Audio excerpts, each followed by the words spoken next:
All right. Welcome to the Wags and Fresh podcast. This is John Fresh. I'm Justin Wagner, and today's episode is brought to you by what? Faith. Faith, yeah. So we have had a couple interesting conversations this morning already, as well as during the week, where this seemed to be a common theme. So why don't you tell everybody sort of your experience this morning and how that tied into that word? Well, I'll start and work backwards. As powerful as the moment was when Justin walked in and I was taking a picture to capture just this amazing thing that happened to me in the morning. On my phone, it says, you're never fully alive unless you're living by faith. And Justin said, let me tell you something about that, because he was thinking about having a word for the day for the podcast, and his word just happened to be faith. So without even talking to each other, the comment that I said to him was, you're not fully alive unless you're living by faith, and that was the exact word he wanted to bring in to the podcast today as our starting point and inspiration. But leading me up to what happened was I was taking a picture with my camera when that comment came on top of the screen. I have it reminding me of it every day. So I have like 3 different things that pop on my screen every day to remind me something, and that's one of them. But my experience this morning was to talk to Justin about how you're perfectly created for what God has planned for you to do. So every adequacy, inadequacy, every talent, every gift that you have, that you don't have, whether that be personality-wise, strength-wise, gifted-wise, talented-wise, spiritually wise, mentally wise, whatever the case may be, you're perfectly fitted for what you're created to do. And that was sort of my theme for doing that, and I wanted to take something and write it down. So the first thing I did was found a pen and a piece of paper, and I started writing, and this pen didn't work. So I threw it out, thinking, well, that pen lost its purpose, it's not working anymore. But the next pen I picked up was this pen of an arm and a hand, and I don't know how I became a chiropractor other than by just doing the next step that was in front of me.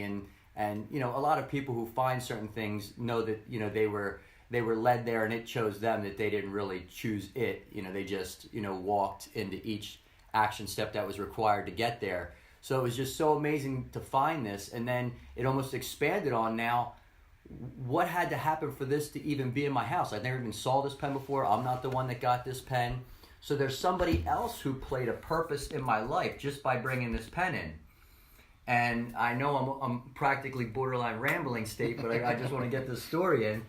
The other day, the whole reason that I was focused on you're perfectly created for what God created you to do was because I'm reading this book, Trusting God, and that's the exact paragraph I was reading yesterday. And the whole reason I was reading that is because I went to help somebody out and I had time to read the book while I was there. So the situation they were in brought me to this book to give me this thought that brought me to today, to just an openness and a view of what's going on behind the scenes and how powerful and big and exciting it all is. And then sort of the last part of that when I was done writing was about the pen that, quotation marks, didn't work, was actually the pen that led to me, the whole thing opening up by me finding this pen, because without this one, I just would have been writing something on a piece of paper that I wanted to talk about, not have my whole life be turned around. So it was actually the pen that didn't work that had the biggest revelation and insight into who God is and what he's doing and how powerful he is and how awesome he is. And I just love when he gives me a glimpse of his world and just lets me know that he's everywhere and in everything, and just how grateful I am that he's my God. To tie this into faith from my perspective, because we don't have exactly the same viewpoint on this specific topic about, and so we for those of you that are potentially listening that might have a different perspective and maybe think that that's the only thing we're talking about here. Faith can be a lot of different things, and for me it's been faith in my wife, faith in my kids, faith in my purpose, right? And we all kind of go on and off our purpose from time to time. because we get distracted, because things around us pull us away from it. Or the one that really gets in the way is that you stay on purpose and you start having success in that purpose, and then the ego kicks in, and then boom, you're off purpose because your ego But are you off? you put you right off of it. But so where this faith comes into play here is going back to yesterday, and I know this all sounds, I don't know, sort of into the sort of woo-woo-y, if you will, because of the fact that you're talking about all the connections, and you didn't know about the word, but yet here we're talking about this word faith, and you're writing things down. And but I had a similar experience yesterday when I was on purpose yesterday, when I was in my zone at work, managing and trying to mentor somebody into becoming better at what they do. And with this particular individual, I've been working with him for a long time, and we're two totally different people, and we joke about it and laugh about it, but we also don't always really work together well because we have different perspectives. And I decided going into that meeting that I was going to try to be more on purpose with him than I've ever been, right? And so I started down that road. And in the moment that I'm completely in my zone of being on purpose with him and mentoring him in the way that I know how to mentor people, you wrote me this text that said elevation and recommendation over condemnation. And it was amazing that right in that moment when I'm saying things to him like, listen, I'm here to help you. I could have came into this conversation and we could have just never talked about these things. I could have just left our relationship the way that it is. I'll manage you one way, you react your way, and we keep on going down the road. I said, the reason why I bring this up is because I want this relationship to improve. I want you to improve in your role. I want to help you in both in your current role as well as your future career, and whatever that is, inside the company, outside the company, it doesn't matter. And I'm not attached to this discussion, meaning that you have to follow my directions exactly. I said things like, I'm going to give you guidance and you can do with it whatever you want. And when I talk to people in that way, that's me being on purpose. That's me trying to help them and identify challenges and identify things that they can work on and help them work through those things, and then let them know that I'm not attached to whether they use that information or not. If they don't want to and they want to stay who they are, that's their choice, and they should be fine with that. I'm going to be fine with that. And it really tapped right into, that's my recommendation for him. Not I could have easily said, you're doing this wrong, you should do this better, this is how you should need to do it, and follow this script. And that's never been my approach.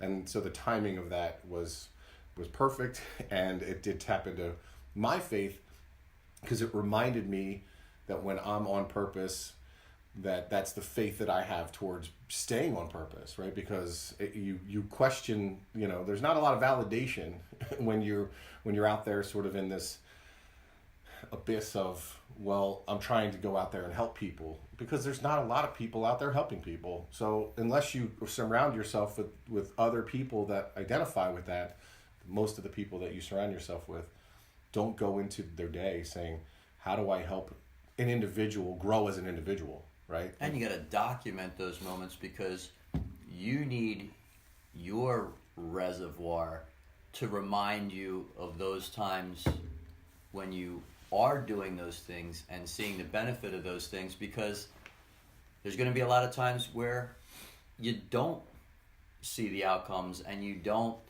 see the response. Yep. But I think it's comforting for me to know that if I'm doing my best and doing it, I always monitor my heart. If I'm doing my best and doing it with the right heart, I know that everything's going to work out for the best. That's over me saying everything right. Mm-hmm. If I say everything right, but I have a little attitude or a little edge or a little, did you get it yet? I did it wrong, even if I used the perfect words. Right. So I like knowing, that everything to me is just already exactly how it's supposed to be. But that doesn't mean hands off. There's still the gifts and talents that we're supposed to use. But, as we use them, whatever the outcome is exactly what everybody needs from that interaction. Well, and I think it goes to whether we define faith, more specifically, like within the way you define it, right? with God, or you define it in a less specific way, like I do. The reality is that because what ultimately we're in the same place, right? When these intangible, I don't know if you call them synchronicity or serendipity, I don't really know which word you use, or if there's a different word you would use. When you're in the place you need to be, the right faith place, following your purpose as it relates to God, and I'm in the right place, that the faith that you have in that, as well as the just kind of letting yourself be in that moment instead of trying to control it and just being who you're, to your point, that penhead purpose was to not work. When you are doing your purpose, when you're on purpose, that's when you actually can feel connected. Well, it's happening either way. I think when you're on purpose, you see it more. Well, and either way, this is happening. Sure. All this is going on, regardless if you see it, you recognize it, you don't. It happened. It just happened. That pen didn't work. Right. That one did. Right. But yeah, I mean, to your point, when you're less, in my opinion, when you're less of yourself and just really more crying out to be a better you for others and things are right, I think I can't even say that. It's so hard. You can't put God in a box. Like once you think you have this one experience and then you define this experience by these parameters, he goes and does it a completely different way. Sure. And so many times I've gotten off, whether you call it pride, ego, whether I've tried to put it in a box or write down my 1, 2, 3 steps for feeling close to God.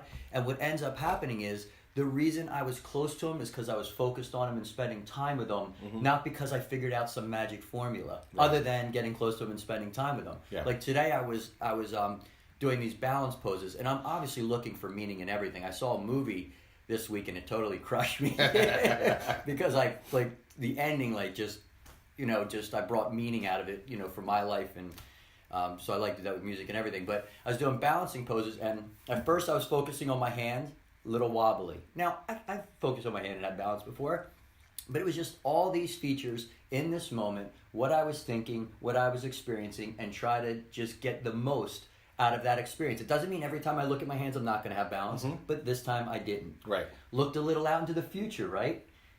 Looked for balance there. Didn't have balance. Have I looked out there and had balance before? Yes. But today I didn't, with the lesson that was coming through today. Right. And the lesson that was coming through now with what I was doing and being present to receive it.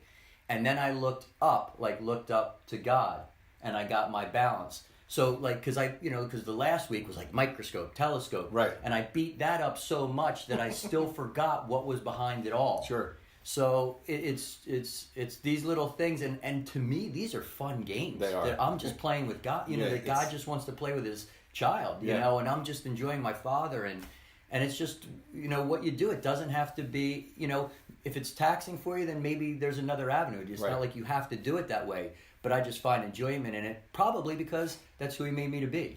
And again, I think that there's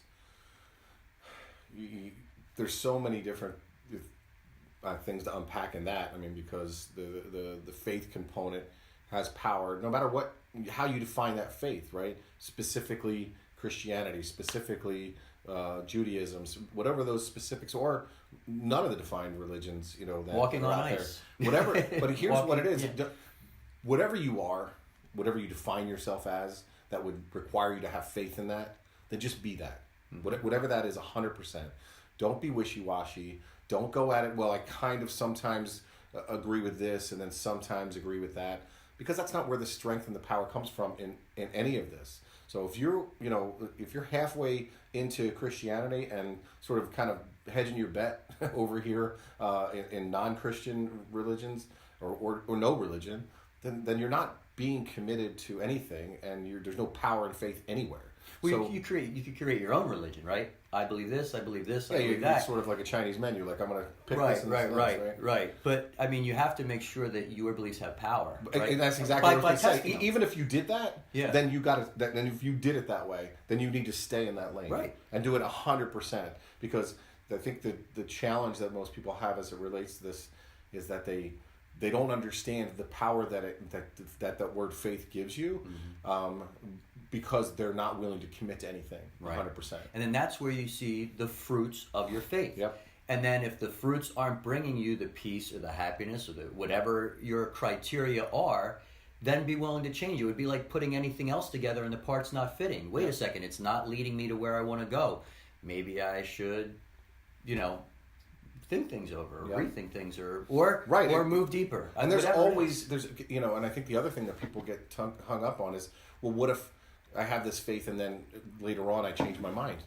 Yeah, okay, go ahead, yeah. That's fine. You should be evaluating your life on a regular basis to see whether you're still in line with what your life is like, what you say your life is like, what are your actions. The unhappiness really comes from that sort of dysfunction that is you say you're this way, you want to believe that you're a certain way, and yet your actions are a different way. Mm-hmm. That's where the internal conflict comes from. When you're in line with what you totally believe in, what you say you believe in, what your actions are, that's where happiness comes in. Yeah, and I think what we're working on each other with and helping each other out is the immediate action versus planning, and planning versus action, and all that stuff. And I know that if you have time to plan, planning's a great thing. But if you have an opportunity to act, things are never going to go how you plan. So if you plan for a year and have the perfect plan, it's likely going to go a lot different than you planned. But if you got started and you continued to plan and alter your plan and use what you're learning, and you've had 50 attempts by a year, your 51st attempt on your first attempt from just planning is going to be so much more powerful. And one of the questions I ask in interviews all the time, because there's a lot of times actually I had an interview this week where, based off of the information I had and some of the conversation that we had, the question I asked was, do you define yourself, or have people defined you as a perfectionist? And they said, the interviewee said, yeah, sometimes I think that if I have an opportunity to try to make something perfect, I try to do that. And I said, okay, well, and I think that most people would think that answer is great. Mm-hmm. That's the right answer, right? But the reality is that perfectionism takes time, and you can't get back time. So sometimes I'll then sort of have a follow-up question saying, well, if I gave you something to sell that was not perfect, it was, let's just say it's an idea, not a product, but an idea. I have this idea I need you to sell, and it's 95% baked, it's 80% baked. It's on its way to being baked. And 3 weeks, a month from now, it'll be fully baked. But I need you to go out and sell it today. Are you going to go sell it today, or are you going to go sell it and or are you going to wait till it's perfect before you sell it? Because if you run the numbers, whatever that time is to just try to sell the idea will help you sell more of it long term than it will to wait till it's fully baked. So time is something you can't get back. And there has to be a level in your life of urgency to do things, even if it's not ready to be done. Excitement and momentum, right? I mean, why not utilize that time to build excitement and momentum, and even possibly get feedback? Right, exactly. It's still in the development phase. Oh, is it going to have that button on it that does this? Exactly. Yes, it will. I'm making cupcakes, and you might get feedback that, what would be great is to have sprinkles on top of those. And cupcakes. how many more would you sell? Well, you weren't gonna put you sprinkles already have on a sale. Yeah, because before you were just gonna sell the cupcakes. You're just selling an idea. I got these cupcakes for you, and then they get all the feedback is, oh, you're gonna have those rainbow sprinkles on there. So pre-selling a 95% item and leaving room for people who already want to buy it, telling you what they want, is probably better than a finished product that doesn't take 100%. Yeah, so it makes sense, right? And so that's just trying to underscore what you just said, which is planning is important. It's an extremely important part of the process to be prepared for whatever you're going to face. But there always comes a point where there's a point of diminishing returns, right? Where how much more can you prepare? And everyone can justify that they can always prepare more. There's nobody that can say that they can prepare less. You can always sit down and say, well, I'm not really ready to go out and do that. Whatever that is, forget about selling. Whatever you say you want to do. At some point, would that bring in the Arnold thing? He's absolutely. At every rep and every set, I was one rep or set closer to my goal. So I was excited about doing that rep. Absolutely. It's, and that's why I think sometimes I'd rather, and that's sometimes the arguments that my wife and I have, is she's much closer to a perfectionist than I am. But I think that balance is that at some point, when we've joked, she's like, you need to prepare more, and I say, and you need to do more.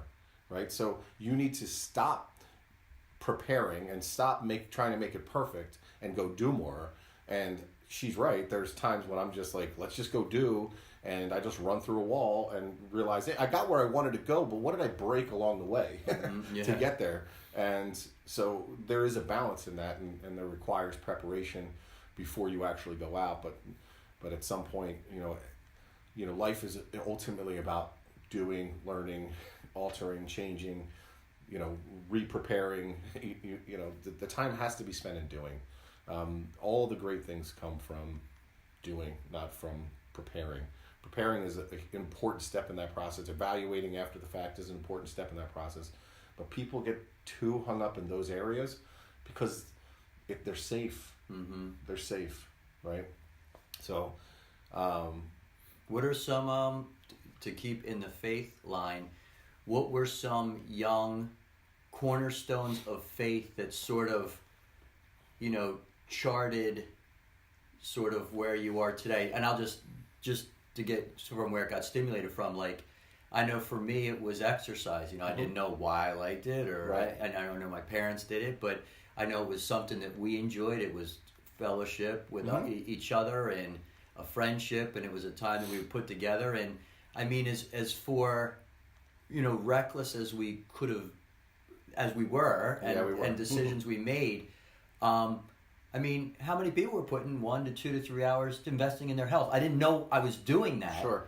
But it was some kind of faith in something, in a way that it gave me something that I needed as a person, not knowing that it was my makeup. Yeah, I think that now knowing where my touchstones are, where my things are, which do connect to the ability to have influence on what I want the outcome to be, is one of the major touchstones for me. Understanding that I'm a participant in the process of life, not just an observer, right? And not just a victim. That what I do and the actions that I take influence or have some influence on the outcome, right? And so I didn't know that at the time, but exercise was one of those things where I learned, sports specifically. I started to learn things about myself that how the sheer power of will that allowed for you to say just that alone, especially when you put that against, especially in competitive situations, what other people weren't willing to do. Then you started to realize, wait, this willpower thing is not just a self thing. It is also a competitive thing, because if I'm willing to do more than they are, then I'm going to have an advantage over them. And so whether it be exercise and pumping weights or whatever we were doing, that stuff had an influence, not just physically, not just the Arnold thing with the reps created the body, which is physically something you could see, but the mental aspect of how much his mind created the reps that created correct. The body. That was and then that fed back into the mind and so forth.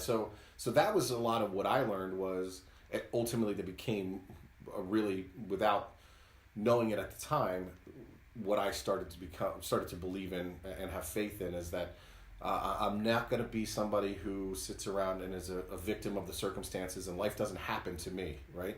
No, there are situations that do happen to people. Car accidents happen.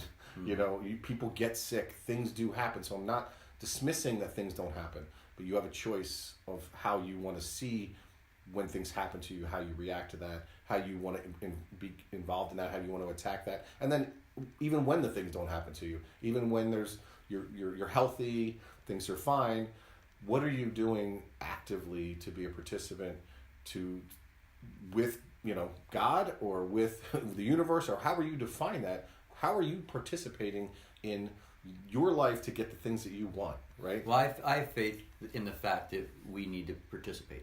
I know. I know. Yeah. You're not, even though I think probably some people thought when you first told that story that you were complete surrender with that.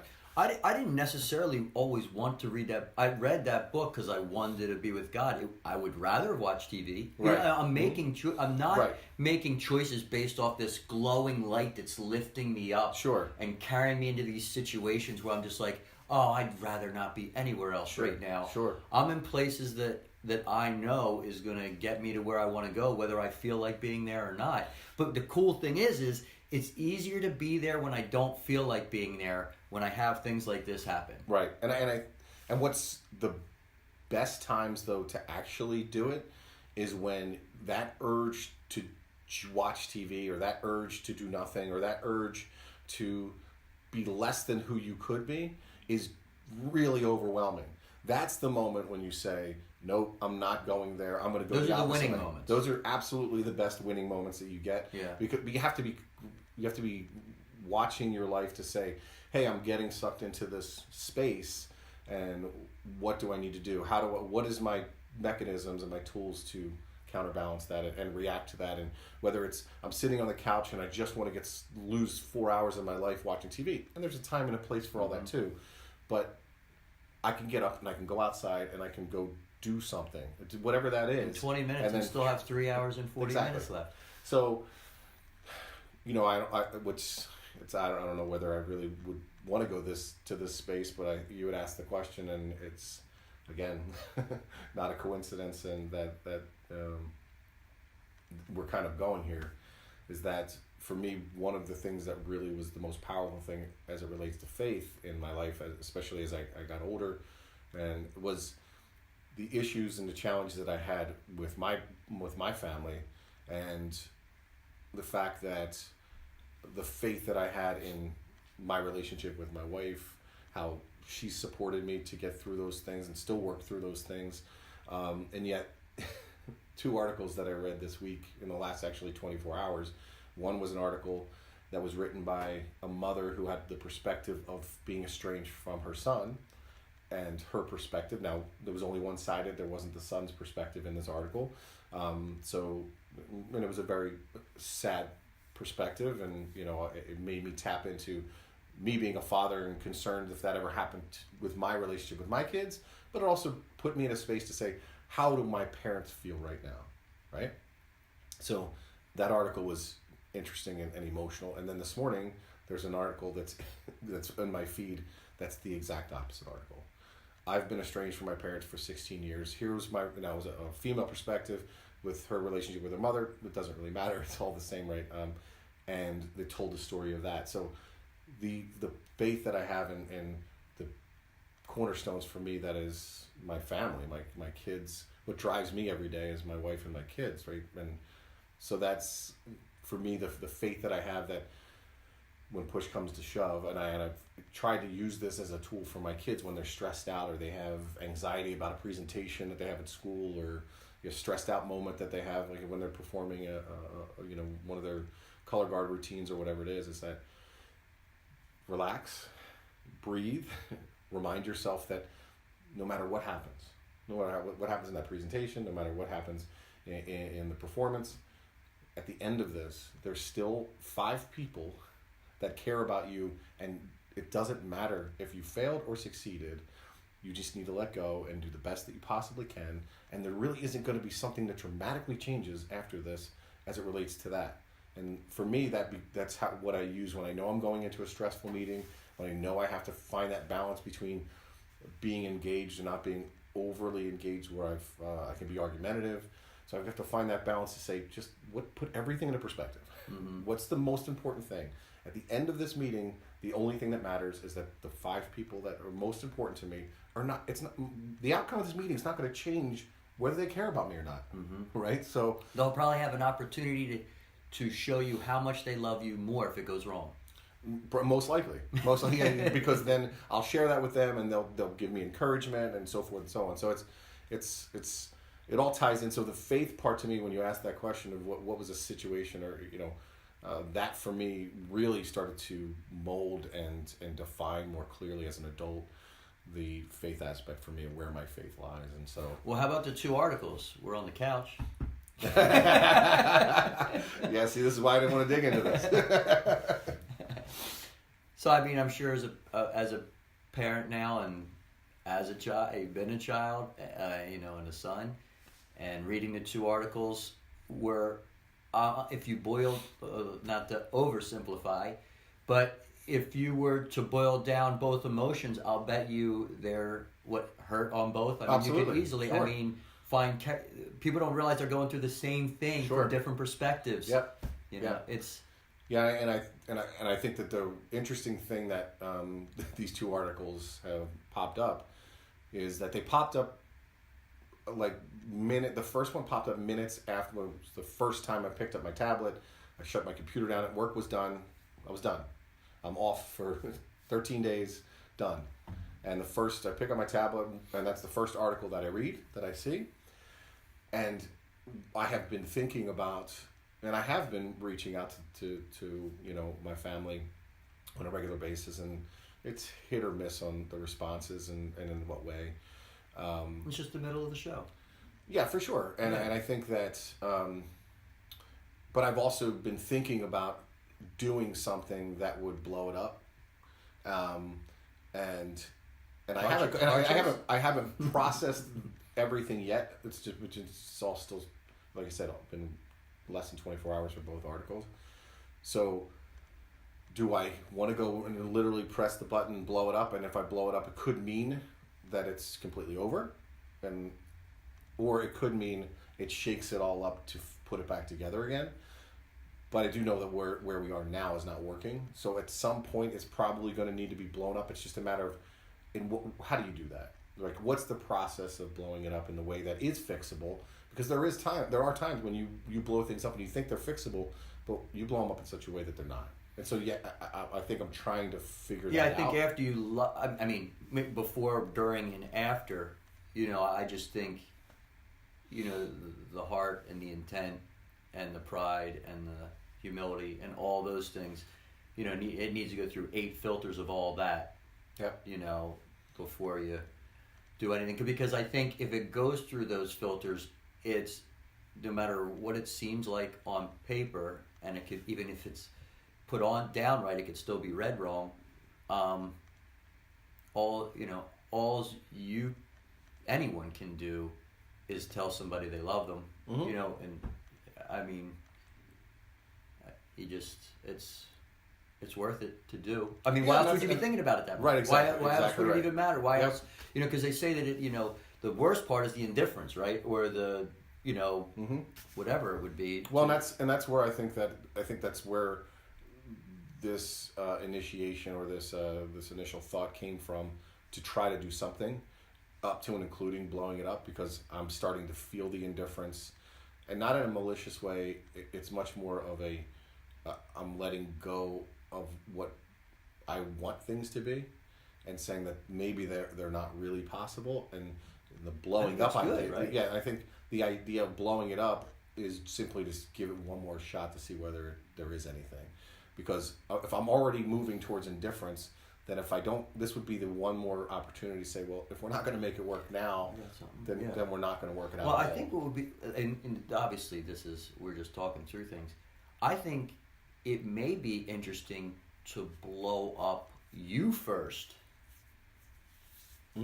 and try it, and then worry about blowing up anything else. Because if you take the first step to blow up what you want and what you expect and how you want it to be, I don't know, I guess statistically speaking, that would be the more loving thing to do. So and I always have to put faith in that, Mm-hmm. And I think that there's an element to what we spoke about before with this, this constant review, then this also the self-awareness that you have to be able to try to dissect yourself. And then, but I think what would be an added little element to that would be giving that process up to somebody like yourself, to Jesse, and saying, okay, this is how I deconstructed myself. Now, how do you think I should just deconstruct myself to improve, right?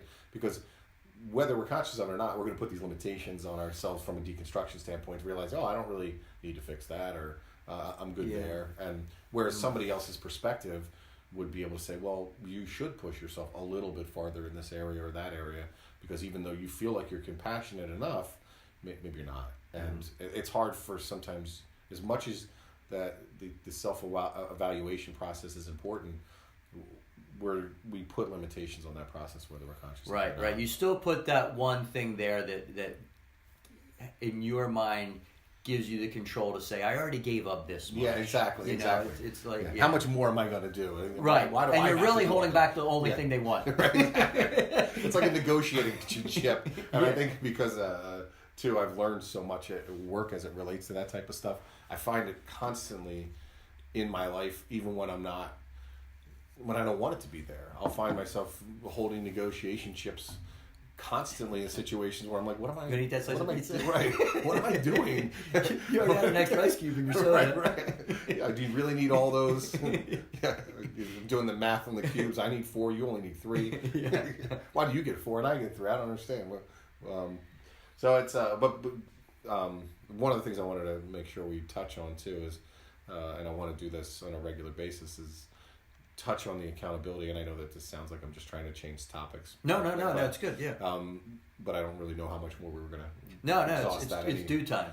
Is that last week we left each other with this, what are we going to do in the week, right? So, how are we going to keep ourselves accountable? Well, we're talking about and this. Put it on, something that we could go back to and say, well, you said you were going to do this, right? So with that, one of the things I said was I want to run through the finish line, and I want to finish the race. Friday was my last day for the year, and although speaking about not really the races being over, I was able to offer the job to somebody yesterday, which was great. They accepted the offer. Everything's good, which means that between now and the 2nd of January, I have some human resources things I have to do to make sure that he's onboarded in a timely manner. Otherwise, if I wait till the 2nd, then getting him onboarded in early January will be a problem, which is fine. I'm willing to do that because that'll make his onboarding easier. It'll make my job easier. And now I can start to develop my schedule around helping onboard him, which is exciting. So that was one thing I wanted to do and got that done. But that was the easy one. I kind of knew already that somebody was going to be offered that job. And then the other thing that I wanted to do was reach out to people that I didn't really get to see at the end of the year, key relationship partners that we have internally and externally. So in the morning, yesterday, I woke up, and fortunately all the kids took the cars and went in their own little merry way, and I didn't have to worry about driving anybody to work and all that, which was great. So I had a little extra time before I turned my email on and got that going. So I made a list. I took my phone, got the notes section, and I've been really using that notes section a lot lately, making lists and just getting it out of your head, man. Getting ideas on something, using it, not using it, doesn't matter. So I made this list, and of all the people that I wanted to talk to externally, here are all the accounts that I didn't really get to see that are important, the relationship accounts for us that for whatever reason I was at a different meeting and I couldn't be at the meeting that we had, or the meeting hasn't happened yet. So I made that list. There was about eight accounts, I think, that were on that list. Plus I needed to talk to one person internally, the guy that I've worked with during the year. His name's Mike, and I wanted to talk to him individually because we've spent so much time this year, and just want to catch up. We had some business to deal with as well, but also just to touch on some other sort of non-work specific topics. He actually listens to this. He's one of the people who regularly listens to us. It's you? Yeah. That's you, Mike. That's you, Mike. Shout out to Mike. So then and then the last two things that I added in the morning, which I originally didn't even add into this list when we first started this accountability thing, was I wanted to have a list, an email to the sales team sort of collectively. I have 4 people that report to me, but then they have, their own direct reports. So I don't really remember the number off the top of my head. It's 25 or so people that are on that list. But so I want to directly thank them for everything that they've, dealt with this year. And, every year's got their own set of challenges and successes. And I put in there saying, hey, listen, this is the time. So I thanked them first, and then I said, this is the time of the year. I couldn't help myself, right? I was trying to figure out how to inject some of me into that email instead of this blanket, Merry Christmas, Happy New Year, a kind of Happy Holidays type of email, which is what the first couple sentences were about. But I said, make sure that this is a great time of year to spend with family and friends, and in parentheses, but enjoy the things that are most important, right? Then I put, it's also a great time of the year to reflect on the successes and challenges through the year. So I said, in parentheses, what are the lessons learned, right? And then the next one was, congratulate yourself for everything you've accomplished. In parentheses, celebrate your successes. And then the last one was, this is the time of the year to start prepare yourself for the next year. And and then the parentheses, what do you want from next year, right? So I gave them some nuggets to think about for those who in that group that care enough to spend the time and think about it, because I know not everybody on that. The two people who email me back in 30 seconds to say, hey, happy holidays to you too, that's not directed towards them because they didn't really even get to that part, right? They didn't really even read that. And that's fair enough, and not everybody's going to want to review their life, celebrate their life. Yeah, some people can just keep taking the next step, and that's just as good. And then the last group that I worked on was, there's a group of managers that are my colleagues in different departments. We're all... we've all been working, and last year we started actually an initiative that myself and somebody else started where we did our own separate meetings. There's 4 VPs in our organization. This group of managers all report to them in whatever respective way. And we wanted to have a separate meeting away from them. And a lot of it was actually non-specific. It was, let's pick a specific systemic problem with the organization. Not, let's talk about this specific issue that exists today, but what as a whole do we need to collectively work on that might take us 6 months to fix, right? So, and at the same time, it was an opportunity to go to dinner, relationship build, because we're all so busy that we only interact with each other at work, and we know each other only from that setting. So how can we collectively get to know each other better? What are the fun activities we can do?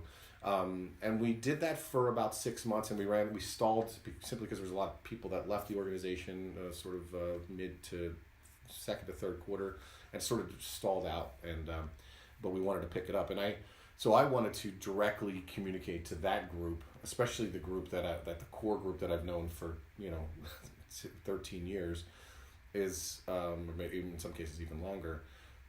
What did I want to say to them, right? Because they're the people that ultimately, for me, I've been working all year long with in the trenches, and that was my favorite communication of the day. And I didn't have that on the list when we started last week. So only by saying I want to do these things and reach out to these external customers would that have happened to think, you know what, I need to reach out to them. Of course, I had to inject a YouTube music video, a music video on YouTube and sort of try to motivate them from that. So it was great. And then I looked at there's actually 2 people that I was unable to contact on that list. But again, this is one of those things that I could sit here and beat up myself. Well, I didn't tick every box. But I also didn't have the list even when we left the conversation last week. So right. I contacted 6 people of the 8 and spoke to them either directly or indirectly, left a message and said thank you. And then the reality is that I could have done nothing. Yep. And I would have contacted 0 people. Or the other people will come on your mind to do something else, and it'll be at the time that they need it more than they Correct. needed this email now. It's you can never be out. You can just do, and we're not doing. What was funny was I was leaving a message for one of them, and he was calling me back as I left a message. So I clicked back over, and his name's Michael, and I said, Michael, his answer, he's a New Yorker. He says, "Did you accidentally call me?" And I said, "No, I just figured you wanted to hear my voice before the year was over." He's like, "Why would I want to do that?" And I just said, "Michael, I'm just calling to tell you thanks for everything this year. It's been a great year." And he gave, my team a lot of kudos for everything they've done. And it was a great little 3-minute conversation. And I just said, "Listen, I just wasn't able to sit down with you at the end of the year, and thank you for all your support." And that's really all this call is about. But in a typical, we have an interesting relationship where we constantly make fun of one another. So that was how he decided to when I answered the phone, that's what he decided to say. So it was fun. And it was a great experience, and it kept me accountable and made me do things that I didn't expect to do going into that exercise. So we'll have to, I'm looking forward to what we leave today's conversation with. Yeah. So what about you? That's good. Mine was on presence, and so, basically what I've done this week is, if we're going to do something, I try to leave my phone in the car. If we're leaving the house and I'm going with, my wife and daughter, I'll leave the phone in the house, and I just, have to get it out of eyesight or touch sight. Yeah. Because, the big crux of my non-presence is the phone. Right. So, so it's working good on that. But then it's funny because I didn't even realize it until you started talking that the movie I went to watch had that message in it. So it was The Mule. Okay. So it was Clint Eastwood, and he's this guy and they need him to use this phone, but he's like, what is it with you guys and these phones? So, that was part of the message I gleaned out of it, and there was even more, but it was, so it was good. So yeah, the I was on the right path, and acknowledgement was there, the movie to acknowledge that, because I was looking for it, so I was finding it, and leaving it out, away, or when I go to bed, leaving it downstairs, or just all these little things. And that's something that you'll continue to work on. I think that's more than a 1 week project. That's as long as I'm here, the people are going to need, that are close to me, are going to need my presence. Sure. So that's ongoing. Well, it's interesting that obviously the word in a different context or a different for this time of year definition, is perfect, right? Yeah. So, it's interesting in a week, or like you said, 12 days or so, where I don't have anything. It's almost like, okay, there's this wide open availability to do anything, right?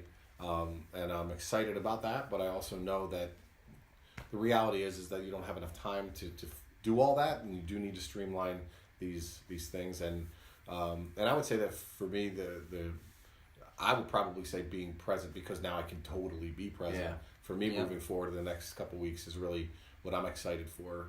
And I'm even going to, the faith is going to come out of this too. So, the presence and faith just together, and you could actually put them together, Yeah.